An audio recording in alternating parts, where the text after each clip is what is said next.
మరి మరి ఇన్ని డిస్టర్బెన్సెస్ జరిగినప్పుడు ఈసీ దీన్ని రీపోలింగ్ ఎందుకు కండక్ట్ చేయలేదు? అగైన్ మీరు భారతీయ జనతా పార్టీ గవర్నమెంటే ఉంది కదా కేంద్రంలో.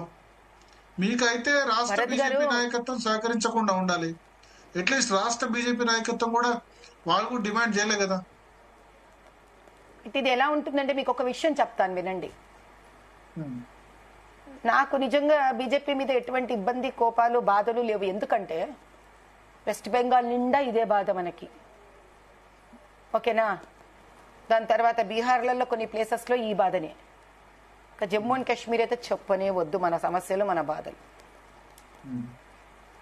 ఇది ఒక పాత బస్తీ మాధవీలతకు సంబంధించింది కాదండి. ఇది ఇన్ని ఏళ్ళు 65 ఏళ్ళు బీజేపీ కన్నా ముందు వచ్చిన కాంగ్రెస్ గవర్నమెంట్ వాళ్ళకు తోచినట్టు, ఇష్టం వచ్చినట్టు వాళ్ళ సొత్తులాగా పరిపాలించారండి ఈ దేశాన్ని. ఓటర్లను బలహీనతం చేసేశారు. ఎంఐఎం లాంటి పార్టీలను బలోపేతం చేశారు. అడ్డమైన అన్ని దారులను తొక్కారు వాళ్ళు. ఈరోజు సిస్టమ్ మారాలంటే బీజేపీ బీదరికాన్నే మారుస్తామా? ఎన్నిట్లో జరగాలండి రీపోలింగ్. కాబట్టి it is a bigger decision అండి. It will come, I'm sure. భగవాన్ కి యా దేర్ హే అందేర్ నీ అండి. ఇప్పుడు నాలంటే ఒక వ్యక్తి అయితే బయటకు వచ్చింది కదా, పెట్టారు కదా ఇంత ధైర్యంగా. నన్ను బీజేపీ వాళ్ళు నాకు టికెట్ ఇచ్చి నిలబెట్టించారు కదా, ఇన్ని నేను బయటికి తీసుకొచ్చాను కదా. కానీ మీరు అన్నారు ఆ రోజు నాకు చనిపోయినా పర్లేదు, ఒక్కసారైనా ఇక్కడ ఓటర్ లిస్ట్ బాగుపడి ఉంటే అనిపించేదని ఆ మూమెంట్ లో అనిపించిందని చెప్పి. అవును, ఏడ్చారండి నా దగ్గరకు వచ్చి. చాలా మంది ఏడ్చారు నా దగ్గరకు వచ్చి.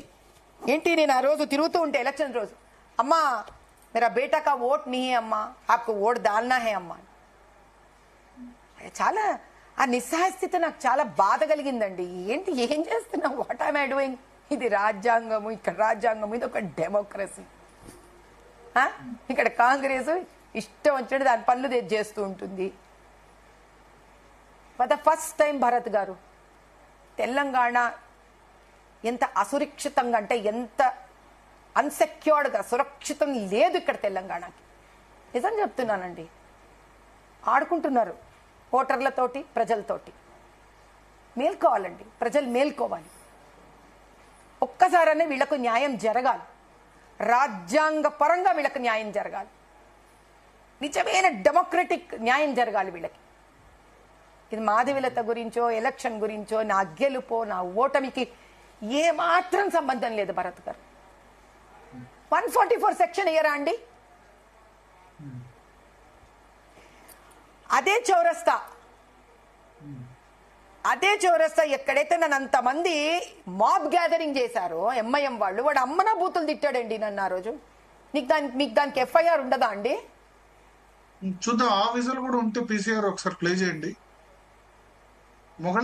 క్లియర్ గా బూతులు వినిపిస్తున్నాయి చూడండి ఆ వ్యక్తి మాట్లాడేవి. ఓకే,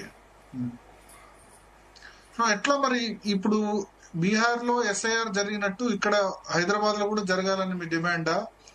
దాని ఎట్లా మరి మీ జాతీయ నాయకత్వం తలుచుకుంటే అయిపోద్ది. ఎన్నికల కమిషన్ మీ చేతిలో ఉందని రాహుల్ గాంధీ ఆరోపిస్తున్నారు. చిన్న పని కదా.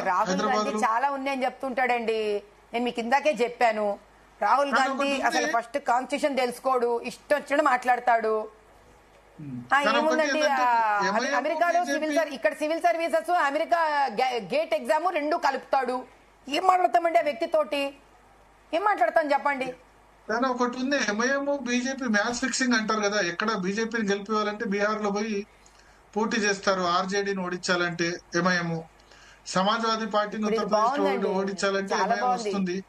ముస్లిం ఓట్ డివైడ్ చేయడానికి ఉపయోగపడుతుంది అని చెప్పి. ఇది నాచిన జాన్ని ఆంగన్ తేడా అని అత్తగారు తిట్టినందుకు అత్తగొడు కోడలు నవ్వినందుకు అంట. ఏమన్నా అర్థం ఉందా అండి? ఎంఐఎం ఇష్టము, అసదుద్దీన్ ఇష్టము, ఎక్కడ కావాలంటే అక్కడ పోయి పోటీ చేసుకుంటాడు. ఎక్కడ పోయి పోటీ చేసినా మా బాధే అంటే అట్లుంటే నిజంగా అలా ఉంటే నన్ను ఎందుకు పెడతారండి?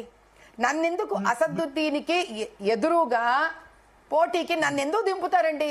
నేను ఏమైనా లెక్క చేస్తున్నానా? చూడండి, ఉన్నది ఉన్నట్టు బయట చెప్తున్నా.